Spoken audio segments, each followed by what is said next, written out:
Hello and welcome to episode 2 of the All Points Bulletin podcast. Thanks to everyone that downloaded and watched last week's episode. Hopefully we've got a little bit more information for you. But if I appear a little bit tired, a little bit fuzzy, it's because we didn't long ago get back from LA. Still a little bit jet lagged. But hopefully it was worthwhile and you guys got to see a lot more of APB when we presented it to the press at E3. Now, what Dave wanted to get out of E3 was to sit everyone down on a kind of one-to-one basis and take people through some of the details and about how APB will actually play and a lot of the customization stuff that will feature in APB. And we did that, and we did it successfully enough to win OneUp's PC Game of E3, as well as being nominated for Best Innovation at the show. So thanks to the guys at OneUp for that. But yeah, what we're going to be doing today is taking you guys through some of those videos that we showed to the press. Now, they've not really been released officially yet. So a lot of the questions we got through from you guys last week were based around customization. So I've taken those videos, put them all together, a bit of a montage. Everyone likes a montage.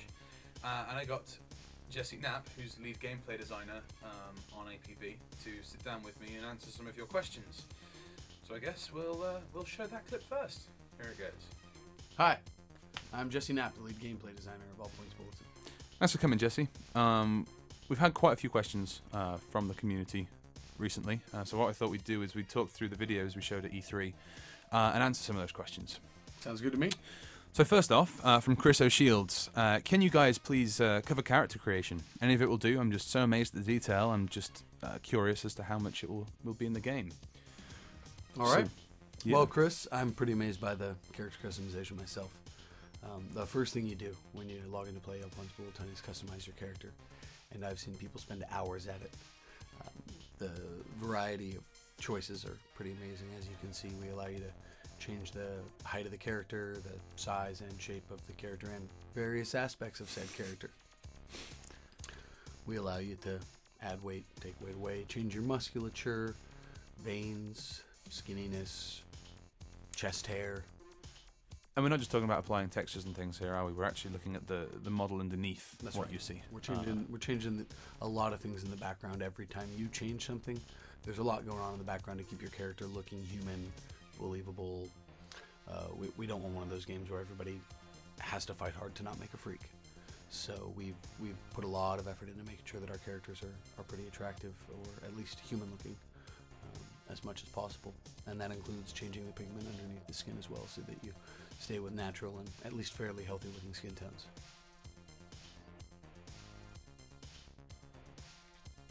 We've tried to make sure that we support a variety of ethnicities in our game. They all use the same character, and through changing aspects, as you see here, you can completely change the face of a character and their appearance to match. And really, this video doesn't do it justice. There are so many different elements just to play around with. Like you say, you can sit there for hours. And this really just touches on some high points and fast forwards over some. It's a demo to show the range of the system. It doesn't show every single thing it can do, but the detail goes on to things like our hairstyles, where you can change various parts of the hairstyle to create your own truly unique character. Yeah, I think that's one of the important things to look at here is, if you want to, you can make a character that looks like no one else in the game. Nobody else is going to look like you, unless they copy you. And that's a pretty big compliment. In my book. Of course it is. And I suppose it's also important to remember that the tools we're showing off in all the videos today, such as the character creation system here, are actually used by our in-game artists, but they're also going to be given to the players. That's correct, Chris. What you see today is what you'll get. They're that powerful. They are. They're what we're using to create the characters you'll see in game. They're what you'll use to create your characters. And while the majority of the customization happens up front here, there are certain attributes of your character that you'll be able to come back and change later once you're in the game. The more drastic the change, the less likely or the more rare it's going to be that you're able to make that change. But things like scars and hairstyles are things you'll be able to change pretty commonly. Whereas changing the size or ethnicity of your character, if it's available, not as often. Yeah. Okay, so in response to Steve from 3D to Order, can you import your own JPEG files to which you've designed your own logos? No. Man, I love saying that word. No, you can't. But you can make your own. We have a vector-based program here, what we're calling the designer, that allows you to create your own symbols in game that you can then project all over the world, on your character, on your character's clothing, vehicles, even up on walls if you find the right spots. What we have here is a set of varying complexity symbols, everything from lines, circles, and squares, all the way up to full color decals that act kind of like a sticker within the system.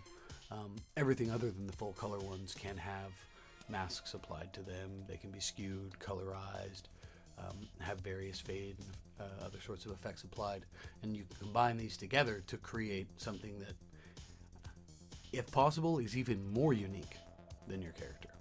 And then you can use this to really kind of push your identity in our game. My only complaint about this tool is that it's oftentimes overwhelming for me when I sit down without a really strong idea of what I want to make. It sometimes takes me 20 or 30 minutes to get going. But once I do, it's so much fun.